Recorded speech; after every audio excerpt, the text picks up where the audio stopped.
Graça e paz, irmãos.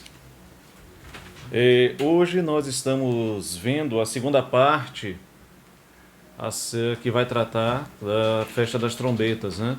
O dia de tocar trombeta.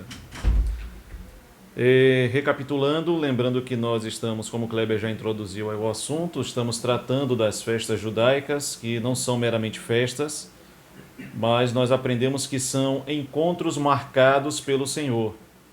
São encontros marcados, né? Lembrem-se da palavra Moed, que é um dos significados desta palavra. Um encontro marcado, um ajuntamento solene, né? Então, a festa das trombetas é a quinta festa deste calendário estipulado pelo Senhor, que está explícito lá em Levítico, capítulo 23. E para quem está chegando agora, o que é que isso tem a ver conosco, né? Falar de festas judaicas. Primeira coisa, não são festas judaicas, são as festas do Senhor. Levítico 23 fala: estas são as minhas festas, estes são os meus encontros marcados, estes são os ajuntamentos solenes que eu desejo, né, ao longo do ano. Então, precisamos entender que pertencem ao Senhor e que, só recapitulando, cada um desses encontros marcados, ou cada uma dessas festas, eles apontam para uma característica da vida e obra do nosso Senhor Jesus, para um cumprimento profético através do nosso Senhor e Salvador Jesus Cristo. E aí, para quem está acompanhando, vai entender que a Páscoa, a festa da Páscoa, aponta para a morte do Cordeiro de Deus, porque ele morreu na Páscoa. Os asmos apontam para o seu sepultamento, o tempo que ele passou no ventre da terra. As primícias, os primeiros frutos, apontam para a ressurreição de Cristo. A festa do Pentecostes, ou a festa das semanas, apontam para o derramamento do Espírito e a inauguração da igreja. E agora nós estamos na quinta festa. A quinta festa é a primeira festa da temporada, da estação do outono, é conhecido como festa do outono. As três primeiras festas caem na primavera, Pentecostes cai no meio do caminho, e a festa dos tabernáculos inaugura as chamadas três últimas festas, ou as festas de outono. Então, a festa das trombetas, irmãos, ela tem uma peculiaridade, porque nós conseguimos enxergar que as quatro primeiras festas, o Senhor Jesus já as cumpriu. A Páscoa, os asmos, as primícias, o Pentecostes, foram festas que já ocorreram na história, estão documentadas, né, nos evangelhos, no livro de Atos. Mas a festa das trombetas, o dia da expiação e a festa dos tabernáculos, profeticamente falando, ou cristologicamente falando, ainda não ocorreram, ainda não aconteceram. Por quê? As quatro primeiras ele cumpriu na primeira vinda dele, na sua encarnação, quando o Verbo, quando o Logos se fez carne e habitou entre nós. Mas essas três últimas festas, elas serão cumpridas quando da sua segunda vinda. E nós falamos um pouco sobre isso na semana passada. E lembrando que na festa das trombetas, né, ela era uma festa onde se tocava a trombeta. Haviam toques de trombeta. E nós vimos quantos toques eram. Eram ao todo 100 toques, divididos em 4 grupos. O primeiro grupo, estou aqui com o meu notebook, seguindo aqui o roteiro, né? O primeiro grupo de toques é o chamado Tequiá, formado por 33 toques, que eram feitos, que eram tocados, né? Desculpa a redundância, ao longo de 2 dias. A Tequiá, 33 toques. O segundo grupo, o Shevarim, né? O toque chamado Shevarim, que era tocado também 33 vezes ao longo de 2 dias. O terceiro grupo, a Teruah, tá? Que também era tocada 33 vezes ao longo de 2 dias. Mas existia o quarto e último tipo de toque de trombeta que só era tocada no final da festa. E era justamente esse último tipo de toque que era conhecido como a última trombeta. E aí os irmãos que acompanharam vão lembrar o que foi visto lá em 1 Coríntios, né? Capítulo 15, versículos 51, 52, quando fala que ao soar a última trombeta nós seremos os mortos ressuscitarão e nós seremos transformados. Então é muito interessante nós observarmos essa correlação que a festa das trombetas tem com o evento chamado arrebatamento. Essa visão é uma visão interpretativa dada pelo judaísmo messiânico. O que é o judaísmo messiânico? Digamos assim, é formado pelos judeus, crentes em Jesus, que creem em Jesus, crentes em Yeshua, crentes em Jesus. E achei muito interessante isso porque eles trazem elementos da cultura, né? Da cultura judaica, com as expressões idiomáticas que Kleber falou aqui sobre o vídeo hebraísmo. É muito importante você entender o que é o hebraísmo, uma expressão idiomática, né? Para poder entender determinadas passagens que estão na Bíblia, a fim de ter uma correta interpretação. Então, esse último toque era conhecido como a Tekiah Hagadula, que era o grande toque de trombeta. E acontece, como nós dissemos, apenas uma única vez na festa, né? E qual era o momento que esse toque ele acontecia? Esse toque acontecia na viração do dia para a noite. Quando o dia se tornava noite, era tocada essa última trombeta para fechar a festa. Abrir e fechar de olhos. Isso, né? Como Kleber falou. Essa viração dia-noite é a expressão idiomática que o Senhor, que o apóstolo Paulo, diz quando ele fala num abrir e fechar de olhos. Esse abrir e fechar de olhos não é o piscar do nosso olho, mas é o momento quando o dia vira noite, né? Porque no calendário judaico, o sistema de contagem do tempo, do dia, indica que o dia ele começa a partir das 18 horas, quando, né, começa com a noite. No nosso calendário romano, o dia começa à meia-noite. No calendário judaico começa quando se torna noite, às 18 horas, em média, né? Mais ou menos isso. Então, vamos lá. Esse último toque, ele era diferente de todos os 3 primeiros, e ele tinha uma duração mais extensa. Era um toque mais longo, né? Então ele durava em média 10 segundos ou um pouco mais de 10 segundos, diferentemente dos outros toques que eram tocados a rebate, né? Repicados. Este não, era um toque contínuo. Era um toque contínuo. Qual era o objetivo do toque das trombetas, irmãos? É interessante que a festa das trombetas, ela é uma festa que prepara o povo judeu especificamente falando, ela prepara o povo para ter um encontro com o Senhor no dia da expiação, 10 dias depois, que era a festa do Yom Kippur, o dia da expiação. Então era uma chamada de Deus para o arrependimento. Então esses toques de trombetas era uma chamada de Deus para o arrependimento. Esse quarto toque, esse quarto tipo de toque de trombeta, nós falamos isso na semana passada, só estou recapitulando, que é o toque que era utilizado após uma batalha. Quando o exército de Israel iam para as batalhas, quando a batalha ela era finalizada, quando a batalha ela era ganha, então tocava-se a Tekiah, o toque chamado Tekiah Hagadula, que é o grande toque de trombeta, que era chamando o povo ao lugar de descanso. Ou seja, a batalha acabou.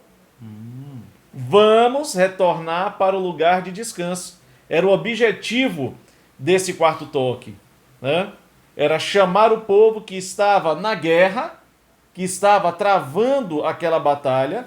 Quando a batalha terminava, então tocava-se a trombeta, tocava-se o chofar, né? Tocava-se a trombeta, chamando o povo de volta ao local de descanso. Ou seja, a guerra acabou, nós vencemos, vamos retornar agora. Agora é o toque de retirada, vamos voltar agora ao local de descanso. Não é à toa que o arrebatamento da igreja tem tudo a ver com isso, irmãos. Será precedido pelo toque da trombeta de Deus. Esse toque é chamando o povo de Deus ao lugar de descanso, para o seu descanso, né? Pelo menos durante os 7 anos da grande tribulação. Vamos lá. Nós falamos sobre o paralelo do arrebatamento lá em Êxodo 19. Não vou repetir, se os irmãos quiserem ver. Assistam a aula passada. Assistam, né? Que tá no YouTube, né, Kleber? Tá no YouTube. Tá no YouTube, assistam a aula passada. Mas agora nós vamos continuar. O Senhor Jesus lá em Mateus 24, vamos lá para Mateus 24.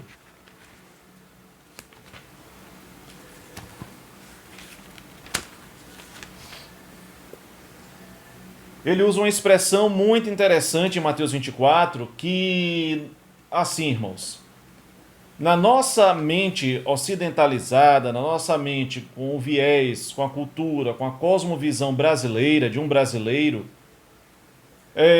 nós podemos cair em um erro de interpretação. E geralmente caímos nele, né?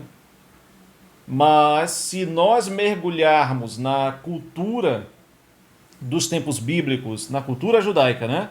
Dos tempos bíblicos, e nós entendermos como é que essa expressão ela era utilizada, isso vai nos dar uma chave de entendimento.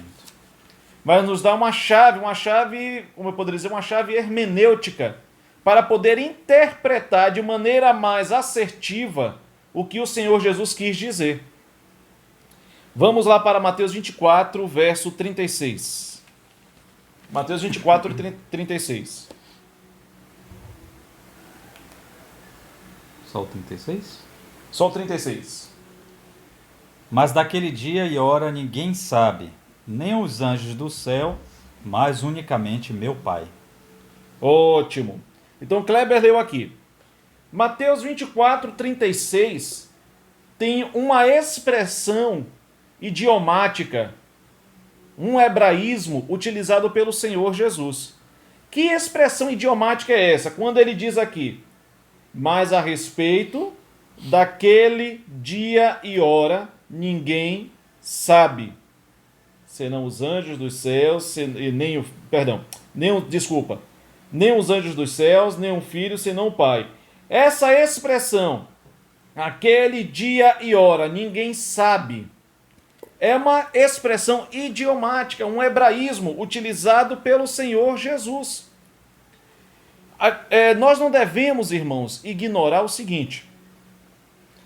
Quando Jesus estava pregando esse sermão profético de Mateus 24, ele estava pregando, ele era o comunicador.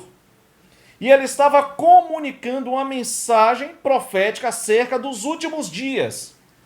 E todo comunicador, quando ele vai comunicar uma mensagem, quando ele quer transmitir uma ideia, ele tem que conhecer o público que o assiste, o público que o ouve, e falar em uma linguagem que aquele público possa entender. Geralmente é assim.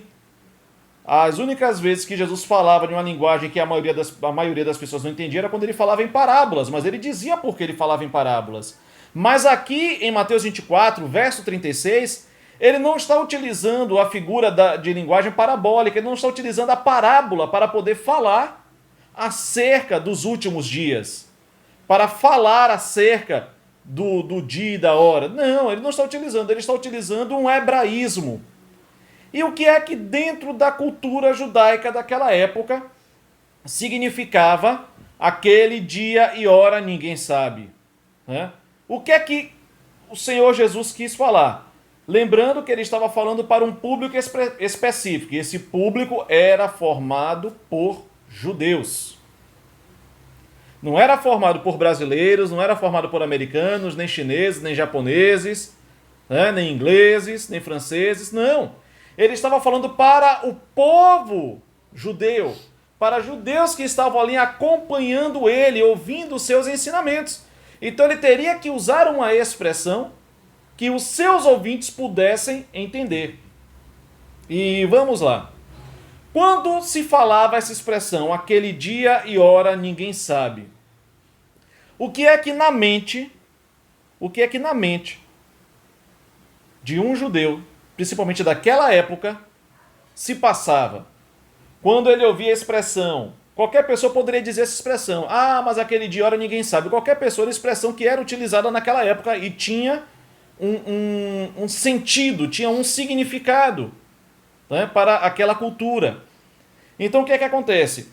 Quando um judeu ouvia alguém falar aquele dia e hora ninguém sabe, pelo menos duas ideias vinham à mente daquele judeu.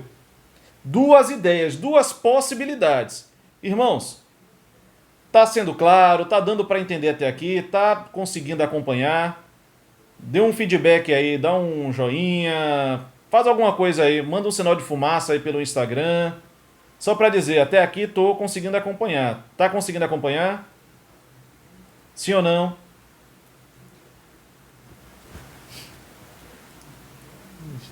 Estão?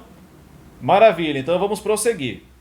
Então, quando se falava essa expressão idiomática, aquele dia e hora, ninguém sabe, o que é que vinha na mente do povo judeu? Eu vou usar aqui uma outra expressão que nós, baianos, utilizamos muito para poder exemplificar para os irmãos como é que funciona isso. Nós usamos na aula passada e vou usar de novo. Quando eu chego para Kleber e digo para Kleber o seguinte: pô, Kleber, a situação tá barril. Tá barril. Né? Quem está de fora, que é de uma outra cidade, de um outro estado, ou até mesmo de uma outra nação, quando ouve, ele vai pensar o quê? A barrica. Né? Vai pensar na barrica, né? Naquele odre de vinho, de rum, sei lá. Ele vai pensar em um objeto. Mas nós que somos baianos e soteropolitanos, quando alguém fala, poxa, a situação tá barril, quer dizer o quê? Que a situação tá muito difícil de ser resolvida. Tá dando para entender, irmãos, como é que funciona uma expressão idiomática? Como é que é interessante a linguagem, como a linguagem ela é dinâmica e como ela tem segredos que só podem ser desvendados se você mergulhar na cultura. Né? Então, com o Senhor Jesus não foi diferente. Ele usou esse hebraísmo, ele usou essa expressão idiomática, aquele dia e hora ninguém sabe, para poder falar dos últimos dias. E quando o povo judeu, quando um judeu ouvia essa expressão, vinha à mente dele, então, duas possibilidades. Então, Jesus pode estar falando de duas coisas aqui. O que é que vinham? Eram duas ideias que vinham à mente do judeu. A primeira ideia era a ideia do casamento. Vocês sabiam disso? Aquele dia e hora, ninguém sabe, apontava para o casamento judaico. Por que o casamento? Porque quando se falava essa expressão, o judeu se lembrava de um casamento. Porque, diferentemente do nosso casamento ocidentalizado, no casamento judaico é interessante porque a noiva não sabia o dia e nem a hora quando o noivo ia buscá-la para casar-se com ela. Você sabia disso? Né? A noiva não sabia. Nós vamos ver aqui algumas coisas. Isso é muito interessante. O casamento judaico, ele é um pouco, assim, um tanto diferente do nosso. Porque, primeira coisa, como é que se dava essa questão do casamento? Como é que a coisa acontecia? Eu vou falar aqui um pouco aqui por cima, mas vamos lá. Só para poder ilustrar e trazer mais compreensão, ok? Bora lá. Então, como é que se dava? Primeiro, né, o noivo ele tinha que selecionar a noiva. Só que quem fazia de fato essa seleção e que determinava com quem o noivo iria casar era o pai do noivo. Ok? O pai do noivo, no final de tudo, é quem selecionava a noiva para o seu filho. Quer ver um exemplo? Isaac, filho de Abraão. Isaac, ali naquela terra onde ele estava, ali em Canaã, ele poderia, entre aspas, ter se casado com qualquer mulher cananita. Mas Abraão, como um pai zeloso, mandou o seu servo Eliezer, que é uma figura do Espírito Santo, ir até a terra de Harã, buscar uma esposa para o seu filho. E lá, Deus mostra providencialmente a Eliezer, Rebeca. Rebeca é uma figura da igreja. Isaac uma figura de Jesus. Abraão uma figura de Deus Pai. Então, Abraão envia um servo para providenciar uma esposa para o seu filho. A história de Isaac é muito interessante. Um dia a gente pode só bater nessa história de Isaac, né? Falar desses elementos, dessas figuras, ou dessa tipologia que envolve a vida de Isaac, apontando para a vida do Senhor Jesus. Então, assim, foi um exemplo, né? Abraão escolheu, mandou buscar uma esposa para o seu filho dentre os seus parentes lá na terra de Harã. E Deus providencialmente guia o servo Eliezer para pegar uma das filhas de Labão, do irmão de Abraão, e ele encontra lá Rebeca e traz Rebeca para Isaac. Então, no casamento judaico, o pai do noivo selecionava a noiva do filho. É claro que ele poderia até, por debaixo dos panos, atender até o pedido do filho. Pai, eu quero fulana. Então, beleza. Mas pela cultura era o pai. Vamos lá? Então, como é que acontecia? O noivo, ele ia até a casa, o pretendente, na verdade, né? Eu já estou falando aqui noivo, mas é o pretendente, ele ia até a casa da noiva e levava uma coisa chamada contrato. Ele levava um contrato, claro. Quer casar com a filha dos outros, tem que dar garantias, né? Tem que dar garantia de que vai tratar bem. Então havia um contrato que era celebrado, irmãos. Então o noivo ia até a casa, né? O pretendente, na verdade, ia até a casa da moça, e lá ele levava um contrato, e lá ele lia o contrato. Ele fazia a leitura do contrato de todas as benesses que ele iria fazer a ela, caso ela casasse com ele, né? Tudo isso era registrado. Então o que é que acontece?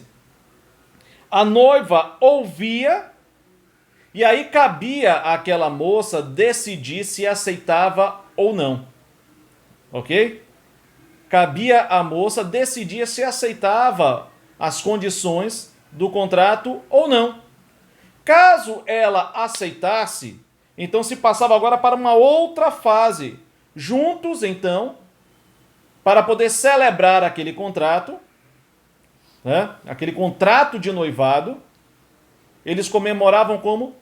Celebrando através de uma taça de vinho, onde o noivo e a noiva bebiam juntos. Depois que eles bebiam, o que acontecia? Agora ali estava firmado o noivado. E o noivado na cultura judaica é praticamente um pré-casamento. Eles só não têm vida em comum, ou seja, vida sexual, o casal, mas eles são considerados praticamente marido e mulher. Só não coabitam. Ainda não, né? Até chegar de fato o casamento. E isso é muito interessante, irmãos. Por quê? O noivo, ele tinha que dar o dote da noiva. O dote são os presentes para a noiva. Quando Eliezer, o servo de Abraão, foi buscar Rebeca, ele deixou várias joias para Rebeca e para a família de Rebeca. Era o dote da noiva. O noivo também tinha que fazer isso. E pegando essa figura, essa alusão do casamento, isso nos remete claramente ao Senhor Jesus, onde o pai prepara a noiva para o seu filho, que é a igreja.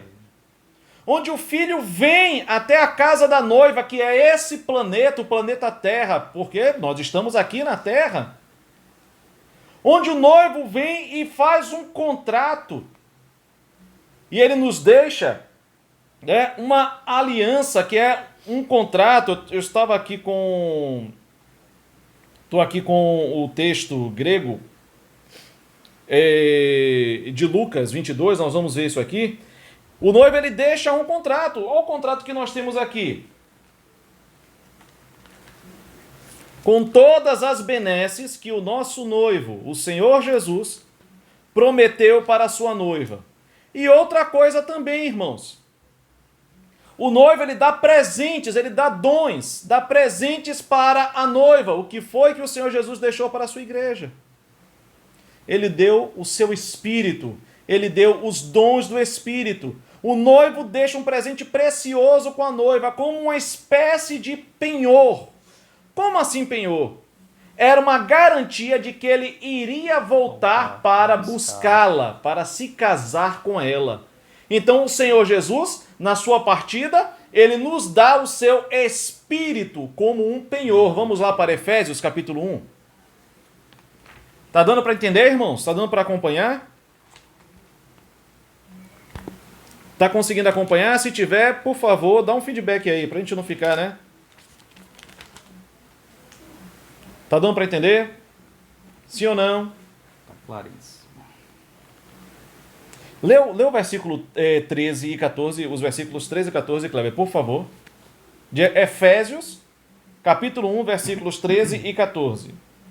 Em quem também vós estáis, depois que ouvistes a palavra da verdade, o evangelho da vossa salvação, e tendo nele também crido, foste selado com o Espírito Santo da promessa, o qual é o penhor da nossa herança, para a redenção da possessão adquirida, para louvor da sua glória. Glória a Deus. Né? Amém. Então ele está dizendo o seguinte: fomos selados com o Espírito Santo, o qual é o penhor.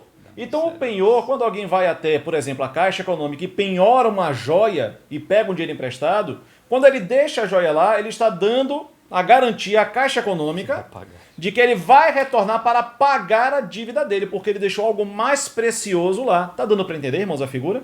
Então o noivo deixa um penhor com a noiva, dizendo para ela o seguinte: olha, eu terei que ir, não posso ficar, mas eu voltarei para te buscar e me casar com você.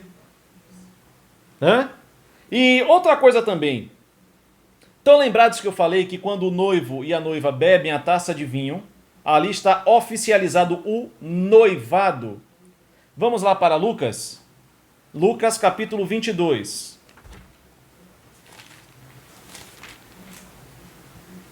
22.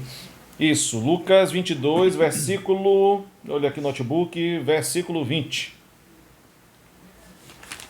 Lucas 22, 20. Semelhantemente, tomou o cálice depois da ceia, dizendo: este cálice é o novo testamento do meu sangue, que é derramado por vós. Louvado seja Deus. Amém. Então vamos lá. Essa passagem de Lucas 22, 20 é só para poder mostrar o seguinte: como é que o Senhor Jesus noivou com a igreja. Quando ele institui a Santa Ceia, dentro dessa figura do casamento judaico, nós estamos utilizando agora a visão, o viés do casamento judaico. Né? Vamos olhar dessa forma agora aqui a instituição da Santa Ceia. Quando ele faz a instituição da Santa Ceia, dentro desse viés do casamento judaico, ele toma o cálice junto com os seus discípulos. Né? Ali estava sendo celebrado o contrato de noivado. É interessante que a palavra grega para testamento, né, ou aliança, é a palavra grega diáteke. Né? E diáteke, o que é que diáteke no caso significa? Né? Estou usando aqui o dicionário de Strong. Então, segundo Strong, essa palavra diáteke, que é a palavra aliança ou testamento, o que é que significa? Significa o seguinte: disposição, arranjo de qualquer natureza que se espera que seja válido. Uma última disposição que alguém faz de suas posses terrenas depois de sua morte, testamento ou vontade. Pacto, acordo ou também testamento. Então o Senhor Jesus estava celebrando ali um pacto com a sua noiva, dispondo das suas últimas posses antes da sua partida. Né? Por que isso, irmãos, é importante? Porque, né, o Senhor Jesus estava celebrando ali em figura o noivado com a sua igreja. Ali ele bebeu o cálice junto com a sua noiva, representado ali pelos seus discípulos. Ali ele bebeu o cálice junto com a sua noiva. Ali ele fez a aliança, deixou o testamento, deixou ali o pacto. E a partir dali ele deixou o penhor, né? Na verdade, esse penhor ele é dado de maneira plena no Pentecostes, que é o Espírito Santo. Mas tudo está começando ali, na celebração da Santa Ceia. E o que é que isso nos fala, irmãos?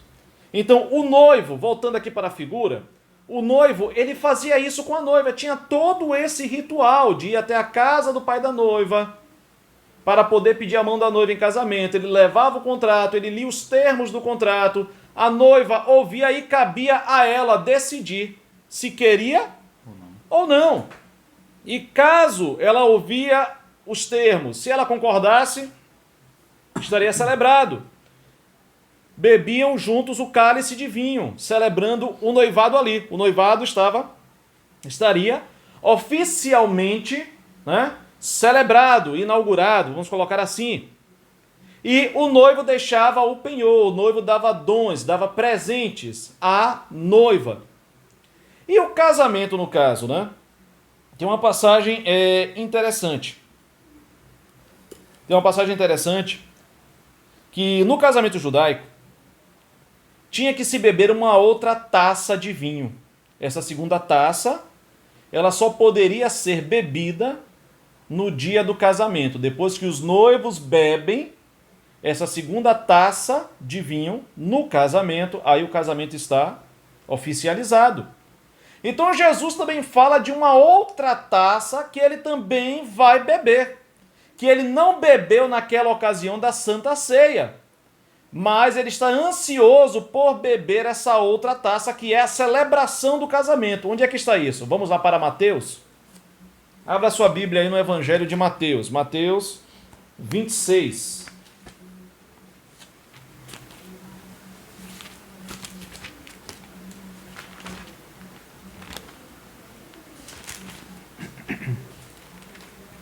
Mateus 26, versículo 29. É praticamente a mesma passagem de Lucas, mas vamos ver aqui em Mateus.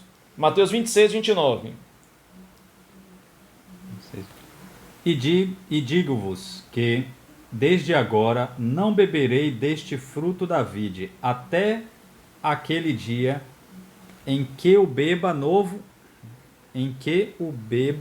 novo convosco no reino de meu Pai. Amém. Então, existe uma outra taça a ser bebida com o Senhor Jesus, só que essa outra taça só será bebida no dia do casamento, onde ele, juntamente conosco, né, ele nos servirá e nós beberemos juntamente com ele essa outra taça de vinho, celebrando o casamento. Agora, irmãos, vamos ver o seguinte. Depois que esse contrato de noivado ele era firmado, que o noivo e a noiva já estava tudo certo, o noivo não poderia ficar na casa da noiva, eles não eram casados. O noivo teria que voltar para a sua casa. Quando o noivo, né, ele voltava para a sua casa, voltava para a casa dele, ele ficava distante da sua noiva mais ou menos 1 ano, 1 ano e meio, 2 anos, no máximo 1 ano e meio, nessa faixa, né? Eles ficavam separados por mais ou menos 1 ano, 2 anos no máximo, né? Eles ficavam separados. Então o que é que acontecia? A noiva, durante esse período, ela trabalhava, ajuntava um dinheirinho, e o noivo trabalhava construindo a casa do casal. Ele ia para a casa do pai dele, e lá na casa do pai dele, ele passava todo esse período construindo a casa onde a sua futura esposa irá morar. Então o noivo vai para a casa do pai dele construir. E para que a noiva trabalhava? Você sabia que a noiva tinha que juntar um dinheirinho, né? A noiva juntava as economias, as suas economias durante todo esse período. Para quê, irmãos? Para poder comprar o nardo mais perfumado e mais caro que houvesse. Porque no dia do casamento ela derramaria aquele nardo sobre a cabeça do seu noivo, dizendo: você é o bem mais precioso que eu tenho. Não foi isso que uma certa mulher fez com o Senhor Jesus? Né? Por isso que Jesus falou: olha, deixe ela fez caridade para comigo, os pobres vocês sempre terão, né? Mas ela fez caridade para comigo, e isso que ela fez vai ser contado, né? Isso é interessante. Mas vamos lá. Então o noivo ia para a casa do pai trabalhar, e aí o tempo passava, o noivo estava lá construindo a casa, e o noivo só poderia buscar a noiva para casar-se depois que o pai fizesse a inspeção da casa e aí autorizasse, desse a voz de comando para ele. Enquanto o pai do noivo não liberasse, o noivo não poderia ir até a casa da noiva buscá-la. Então essa é a figura. É interessante, irmãos, porque o Senhor Jesus espera a ordem do pai para vir buscar a sua noiva. Está dando para entender a correlação do casamento judaico com a volta do Senhor, não só com a volta, mas com tudo aquilo que envolve Cristo e a sua igreja? Está dando para juntar as peças, irmãos? Está dando? Então vamos lá. Então o noivo só poderia buscar a noiva se o pai dele autorizasse. Então o dia e a hora somente o pai sabia. O noivo estava doido para casar, mas só poderia casar quando o pai desse o aval, desse a autorização. Quando o pai desse a ordem, porque a preocupação do pai era que o noivo construísse um ambiente propício, confortável, para poder colocar a filha dos outros lá. Né? E é interessante o seguinte, que o Senhor Jesus, lá em João 14, vamos lá para João 14, deixa eu ver aqui o versículo. Eu tinha pensado nisso. Lembrou disso, não foi, Kleber? João 14, abre aí na sua Bíblia. Você que é crente, abre aí na Bíblia. Não se turbe. Vamos lá, versículo 1, 2 e 3. Não se turbe o vosso coração. Credes em Deus, crede também em mim. Na casa de meu pai há muitas moradas. Se não fosse assim, eu vou-lo teria dito. Vou preparar-vos lugar. E quando eu for e vos preparar lugar... Ó o noivo trabalhando, e quando eu for e vos preparar lugar, ó o noivo... E outra vez, e vos levarei para mim mesmo, para que onde eu estiver, estejais vós também. Ó, Isso é romântico. é muito romântico. É Cantares de Salomão. Verdade. Muito romântico, né?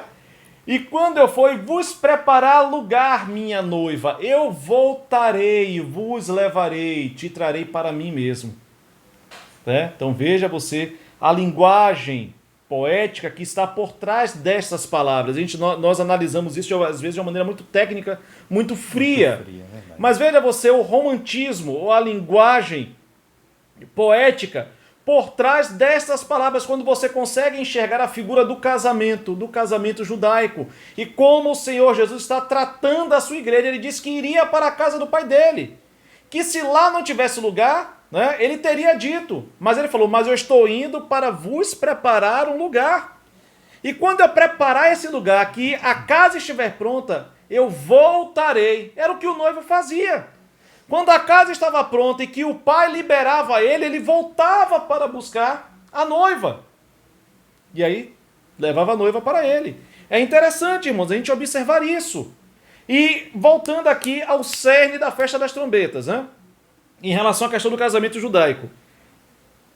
Ninguém sabia quando é que o pai do noivo iria autorizá-lo. A noiva estava lá na casa dela, e ela não sabia o dia nem a hora em que o noivo iria buscá-la. Ela não sabia. Então, o que cabia à noiva? Era ficar preparada. Ela tinha que estar preparada. Ela não sabia o dia, não sabia a hora. Faltam 10 minutos. Ok. Mas ela tinha noção do tempo. Ela tinha noção do tempo. E quando o noivo recebia a ordem do seu pai para buscá-la, ele ia ao encontro da sua noiva. E geralmente esse encontro era à noite. Né? E era necessário que a noiva tivesse azeite na botija. Era necessário que as suas vestes nupciais estivessem prontas para que ela pudesse vestir assim que ouvisse. E quando o noivo chegava, ouvia-se um grito.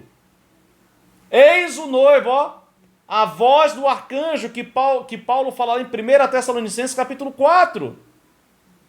E também havia um som de trombeta anunciando a chegada do noivo. E aí o noivo aparecia para buscar a sua noiva, né, às horas da noite, e levá-la para si. Então, o casamento judaico é uma analogia muito perfeita do retorno do nosso Senhor. Então, voltando, quando o povo judeu ouvia a expressão ninguém sabe o dia e nem a hora, uma das primeiras coisas que vinha à mente dele é a figura do casamento judaico, porque a noiva não sabia o dia nem a hora, nem mesmo o noivo, só o pai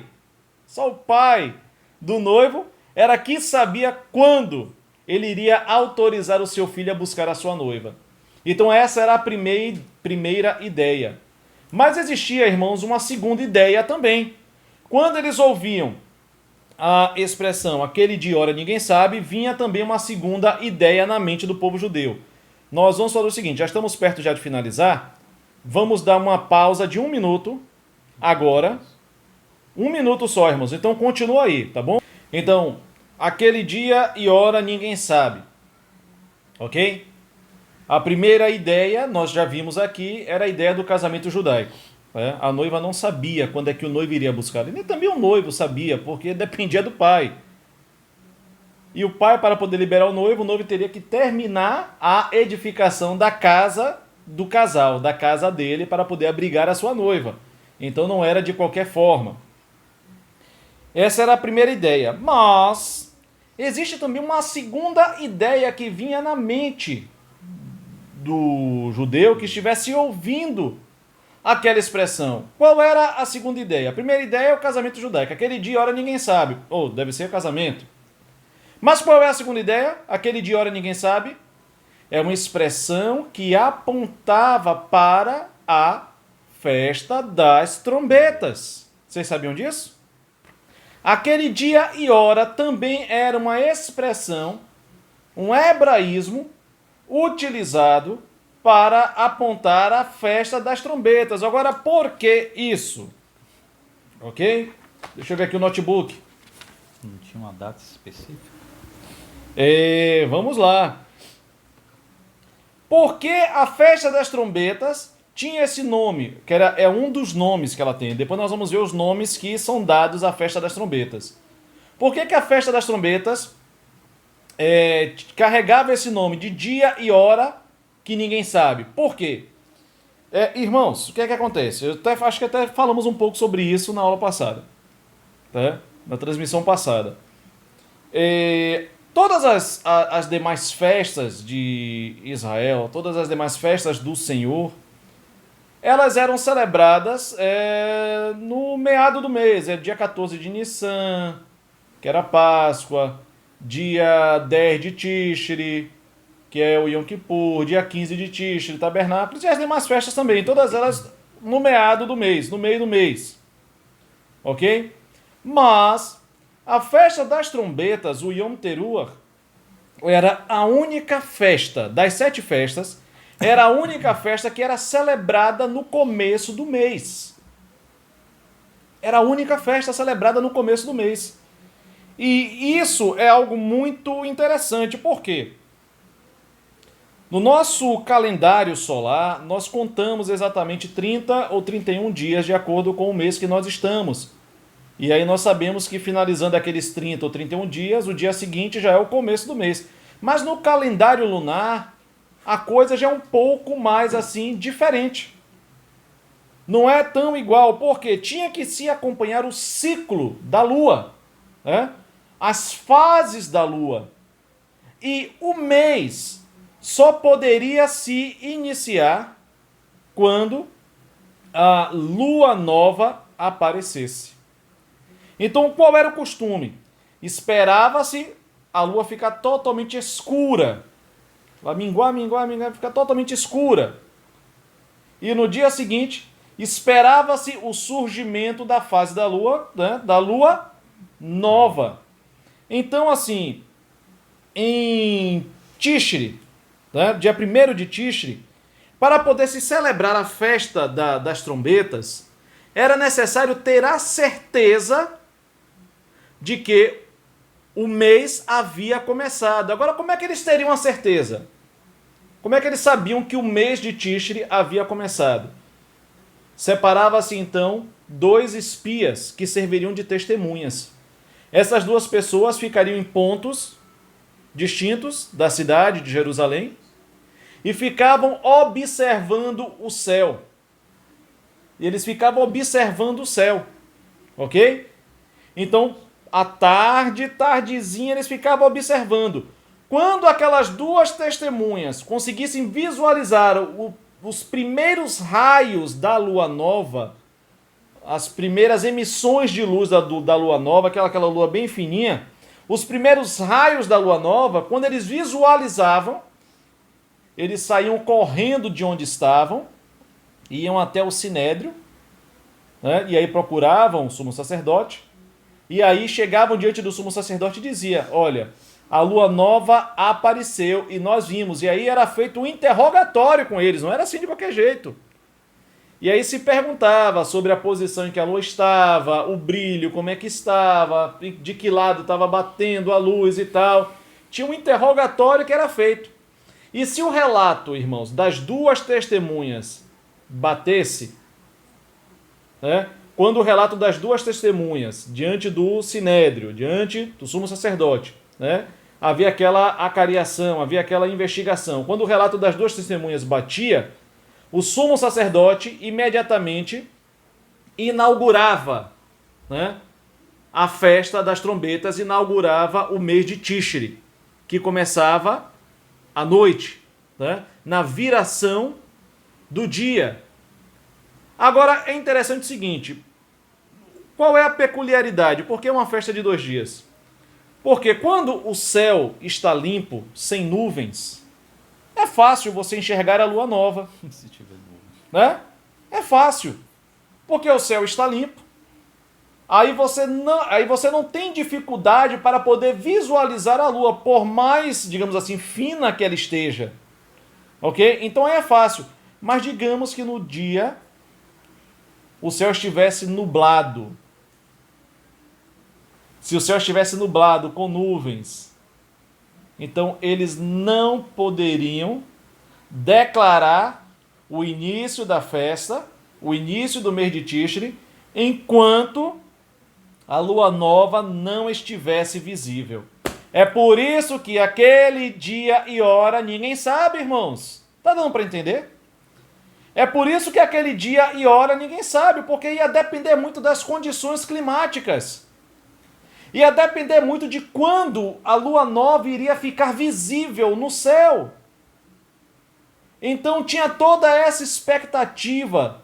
Eles passavam a noite observando o dia, né, à tarde, observando até comprovarem a visualização da lua nova.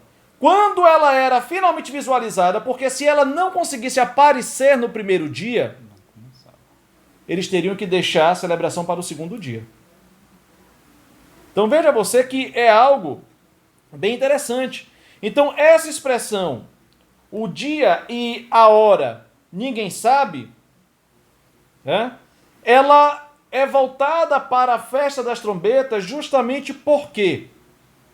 Porque era uma festa enigmática, que realmente o início dela ia depender muito das condições climáticas. Então eles ficavam na expectativa de começar a festa das trombetas, porque dependia da visualização e da testificação de pelo menos 2 testemunhas. que testificassem que a lua nova apareceu no céu, porque o mês judaico começa-se na lua nova. E somente depois disso era que o sumo sacerdote declarava que o dia 1º de Tishri havia começado e aí iniciava-se a festa das trombetas. Isso é muito interessante. Nós já estamos finalizando. Eu deixei aqui para o final os nomes que a festa das trombetas recebe. Isso é muito interessante, irmãos. São nomes que são dados pela cultura, pelo povo judeu a essa festa. É uma festa que tem vários nomes. Mas é a mesma festa, é a única festa. Por exemplo, eu sou Márcio, mas também sou filho, sou marido, sou ovelha. Então, Márcio tem vários papéis, mas eu continuo sendo Márcio. Tá dando para entender? A festa das trombetas também. Ela tem vários nomes, mas todos eles são a festa das trombetas. E eu deixei aqui por último, Kleber, porque os nomes têm muito a ver com algumas questões. Nós vamos ver aqui os nomes, né? O primeiro nome que a festa das trombetas recebe: Festa do Arrependimento. Maravilha, né? Festa do Arrependimento. Ok? Segundo nome: Cabeça do Ano. Por que Cabeça do Ano? Porque na festa das trombetas era comemorado o Ano Novo Judaico. O Ano Novo do calendário civil judaico. O início do ano, o Rosh Hashanah, que é um outro nome dessa festa. Então, Cabeça do Ano. Outro nome da festa: Trombeta do Despertar. Sabia disso? Trombeta do Despertar. Outro nome da festa: Dia do Julgamento. Olha o outro nome da festa judaica, da festa das trombetas: Dia do Julgamento. Outro nome que essa festa tinha: Coroação do Mashiach, coroação do Messias. Acreditava-se que o Messias seria coroado. Irmãos, acho que tem muita coisa nessa festa, viu? Coroação do Messias, ou do Mashiach. Outro nome: Dia das Lembranças. Das lembranças porque no período de preparação para o arrependimento, até a chegada da festa da expiação. Nós vamos falar sobre a festa da expiação, o dia da expiação, ou Yom Kippur. Nós vamos falar sobre isso. Outro nome para a festa das trombetas. Quer mais um? Tempo da Tribulação de Jacó. Porque esse nome só Deus sabe. Tempo da Tribulação. Quem quiser experimentar o tempo da tribulação é só ficar e não ser arrebatado na festa das trombetas. Né? Tô brincando, irmão. Né? Tempo da Tribulação de Jacó. Outro nome: Abrir dos Portões. Salmo 24, né? Levantai, ó portas, as vossas cabeças, levantai-vos, ó portais eternos, para que entre o Rei da Glória, né? É o Melech HaKavod, Rei da Glória. E quem é o Rei da Glória? É o Senhor dos Exércitos, o Senhor forte, poderoso nas batalhas. Levantai, ó portas, as vossas cabeças. Então, na festa das trombetas era o abrir dos portões. Outra coisa, a festa das trombetas também tem um outro nome: a cerimônia de casamento. Era um outro nome da festa das trombetas. A cerimônia de casamento. Quer um outro nome também para a festa das trombetas? Quer mais um? Mais um, vamos lá. Ressurreição dos mortos. Pelo amor de Deus. Essa ficou mais Ressurreição dos mortos. Aí você lembra lá da primeira carta de Paulo aos Coríntios, capítulo 15. Vamos relembrar. Volta aí, Kleber. 1 Coríntios, capítulo 15. Em Tessalonicenses, 1 Tessalonicenses 4 também Paulo fala da mesma coisa. Mas vamos lá para 1 Coríntios capítulo 15, versículos 51, 52. Leia aí, por favor. 51 diz: Eis aqui vos digo um mistério. Um mistério. Na verdade, nem todos dormiremos, mas todos seremos transformados. No momento, num abrir e fechar de olhos, ante a última trombeta. Ante a última trombeta. Quando a trombeta soará, e os mortos ressuscitarão incorruptíveis, e nós seremos transformados. Os mortos ressuscitarão no dia do arrebatamento, irmãos. Será a primeira ressurreição dos mortos. E a festa das trombetas também é chamada de ressurreição dos mortos. E isso não é pelos crentes, não é pelos cristãos. É pelo povo judeu. Diga-se de passagem. Um outro nome para essa festa. Acabou? Não acabou não, viu? Tem mais. Um outro nome. Última trombeta. A expressão que Paulo utilizou, última trombeta, é um nome dado a essa festa, última trombeta. Será que é coincidência? Irmãos, Paulo era judeu, irmãos. Paulo conhecia toda a cultura do seu povo. Paulo conhecia toda a Torá. Paulo conhecia a instituição das festas do Senhor. Paulo falou da última trombeta e ele sabia que essa expressão se referia à festa das trombetas. É um outro nome dessa festa, última trombeta. Quer ver um outro nome? Dia escondido. Por quê? Porque aquele dia e hora ninguém sabe. É o dia escondido. Confirmação. Festa das trombetas. Olha quantos nomes para uma mesma festa. E eu vou fechar aqui. Eu vou dizer que é com chave de ouro. O último nome que eu consegui catalogar aqui da festa das trombetas. Alguém tem alguma sugestão de nome? Mais um nome para essa festa? Depois de tantos. Depois de tantos, né, Cleber? Algum dos irmãos tem alguma sugestão de nome? Eu vou deixar aqui para fechar com chave de ouro. Mais um para ser fechativo. Alguém tem alguma sugestão? Coloca aí. Se tiver sugestão, aproveita e coloca. Se não tiver, eu vou dizer. Dia do arrebatamento. Só falta isso. Vocês têm alguma sugestão? Sim ou não? Já falou tudo isso que eu imaginei. Então vamos lá. Eu vou dizer então. Vou dizer qual é o último nome que eu consegui catalogar que os judeus dão a essa festa. Agora, pasme. Eu fiquei... Opa, parece que tem alguém que está dizendo. Diz aí, por favor. Dia que o Senhor vem buscar a sua igreja.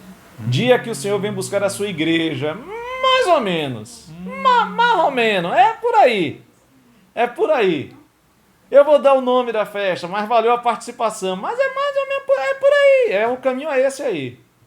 Alguém tem mais alguma sugestão? Juízo final. Juízo final. Ela é o dia do juízo, o dia do julgamento. Mas não é o juízo final. O juízo final vai acontecer lá no trono branco, no julgamento do trono branco, depois do milênio. Né? Mas a festa das trombetas realmente é conhecida também como o dia do julgamento. Festa de casamento. Festa de casamento é um dos nomes dela. A cerimônia de casamento é um dos nomes. Mas vamos lá. O último nome que eu consegui catalogar. Até agora tinha catalogado 1, 2, 3, 4, 5, 6, 7, 8, 9, 10, 11, 12. 12 nomes para a mesma festa. Isso tirando festa das trombetas, dia de tocar trombeta, viu? 12 nomes para uma mesma festa. Mas existe um 13º nome, que agora eu vou trazer para vocês. Kleber até deu um spoiler aqui. Não sei se foi no chute, né? Mas ele deu um spoiler. Quer que diga? Dia... Ó mistério. Ó mistério. O encontro do noivo com a noiva. Vixe. O sentido é esse aí. Mas você sabe qual é o nome? É também conhecida como a festa do arrebatamento. Pasme, o nome que se dá, um dos nomes que se dá a essa festa é arrebatamento. Foi os pentecostais que botou esse. Não, aí foi o povo judeu. O povo judeu. Arrebatamento. E aí? Depois dessa aí. Só para a gente poder finalizar, já acabamos.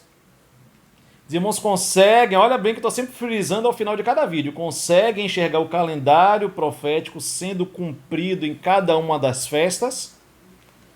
Da Páscoa, a morte de Cristo, os asmos, o seu sepultamento, nas primícias da sua ressurreição, no Pentecoste derramado do Espírito e a inauguração da igreja, na festa das trombetas, possivelmente, olha bem, ó, possivelmente, o arrebatamento. E depois nós vamos ver o Yom Kippur e a festa dos tabernáculos. E aí, irmãos? O que é que vocês acham? Aí os irmãos vão dizer. Faz "Mas sentido? A gente sempre aprendeu que a gente não sabe o dia nem a hora." Temos que ser humildes, né? Diante, né, do Senhor sempre. Mas se a gente for seguir essa linha e entender que Jesus cumpriu as 4 primeiras festas nas suas respectivas datas, a gente já tem pelo menos um norte. Agora, em parte conhecemos e em parte profetizamos, né? Nós estamos aqui deduzindo, mas de fato o dia real do Senhor, né? Mas de acordo com essa visão escatológica, baseada nas 7 festas, a festa das trombetas aponta para o dia do arrebatamento. É uma visão escatológica. É uma visão escatológica. Não quer dizer que seja a correta, mas que é uma visão que está muito bem embasada, está. Mas aquele dia e hora ninguém Eu sabe. acho que também poderia ter uma ligação também com Com aquele o quê? estudo de Daniel das 70 semanas. Das 70 semanas? Porque no final ele dá, é como dar uma parada para ficar o tempo dos gentios. Sim. Não é? Por isso que podem perguntar por que as festas foram sequenciais e parou na de Pentecoste. De Pentecoste para trombeta dá um Pentecoste espaço de pra tempo. trombeta dá espaço de tempo. Então esse espaço de tempo pode ser a questão do período dos gentios, né? O período da É igreja. o período da igreja. É interessante o que Kleber falou, viu, irmãos? Aí quando se enfindar esse período, aí volta, possivelmente pode acontecer realmente na festa das trombetas. Das trombetas. Não sabemos, né? Mas é muito forte a ligação do cumprimento, né? Do cumprimento das 4 festas, exatamente Na sua data específica. Poderia ser em qualquer outra data, né? Ou até um dia anterior, um dia depois. Ou uma hora antes, uma hora depois. Mas exatamente... Foi preciso. Preciso, nas 4. Para na quinta... Prefiro ficar calado. Temos que ser humildes, né? Mas... ficar calado. Porque senão, daqui a pouco sair, a gente se estende. Dizendo, tem 2 meninos gravando um vídeo aí e dizendo que o arrebatamento vai ser nas festas das trombetas. Mas assim, né? O assunto acho que fala por si mesmo. Aí cabe a você estudar, buscar no Senhor e descansar em Deus, né? O importante é estarmos preparados, né? Para qualquer dia, qualquer hora que o Senhor quiser voltar, que o Pai dera ordem ao Filho para vir buscar a sua noiva. O importante é estarmos preparados não só com azeite nas lamparinas, nas lâmpadas, mas também azeite na botija, que é o reserva, né? É verdade. Aí eu acho que a partir desses estudos, pelo menos os irmãos que participaram e ouviram, ou os que vão ouvir também, assistir, acho que quando chegar em setembro, na data da festa das trombetas, os irmãos vão ficar de orelha em pé, né? Já na expectativa de algum acontecimento. É interessante. A gente não sabe o ano, mas faz parte, né, irmãos? Aqui é apenas um estudo baseado nesse calendário profético. Se estiver correto, amém, glória a Deus, o Senhor voltará na festa das trombetas. Se não estiver, ele vai voltar de qualquer jeito, em qualquer outro dia, não tem problema. O importante é nós termos a maturidade, eu acho que o conhecimento ele nos ajuda muito. Procurei fundamentar tudo aquilo que a gente, né, trouxe para os irmãos, mostrar na Bíblia os pontos para que vocês pudessem ter uma base, né, onde pudessem se apoiar. Festa, né? E o que era, né? O que era a festa? Todas elas, o que eram, para poder para poder fundamentar, né? Para não ficar aquela coisa só das minhas palavras, né? Mas uma coisa realmente embasada. Então, fica aí a critério agora dos irmãos. O que é que vocês vão fazer com esse conhecimento? Mas eu acho muito interessante, eu acho muito belo, né? Eu fico assim impressionado com a precisão do cumprimento desse calendário divino. Verdade. E como o Senhor Jesus se submeteu a esses encontros marcados pelo Pai, né? O que para o povo judeu eram apenas festas, celebrações, para o Senhor Jesus era a sua missão. Cumprir cada uma das festas nas suas respectivas datas, trazendo o real significado de cada uma delas, porque as festas elas se completam, elas se realizam em Cristo Jesus. Todo o resto é sombra. Jesus é a realidade das festas judaicas. Amém, irmãos? Mas tá bom, por aqui ficamos, irmãos. Shalom, Deus abençoe os irmãos. Shalom.